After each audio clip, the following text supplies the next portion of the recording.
যে এলাকায় দুইটি গুনাহ বেড়ে যায় ওই এলাকায় আল্লাহর গজব চলে আসে, ওই এলাকায় দুর্ভিক্ষ চলে আসে, ওই এলাকার ছোট ছোট বাচ্চারা মায়ের স্তনে দুধ পায় না। কতটা বড় গজব সেই এলাকার ভিতরে চলে আসে।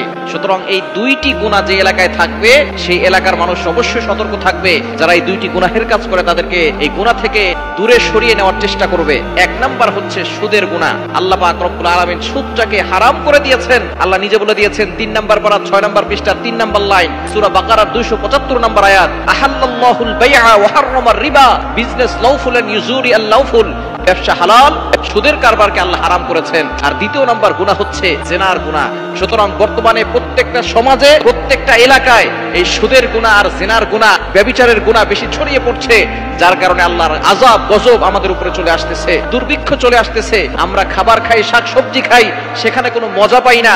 একজন সুদ খায়, ওই সুদের কারণে আমাদের খাবারে মজা আসতেছে না। ছোট্ট বাচ্চাটা দুনিয়াতে আসার পরে তার মায়ের স্তরে দুধ পাচ্ছে না। সুতরাং এই দুইটি গুনাহ থেকে আমাদেরকে দূরে সরে আসতে হবে।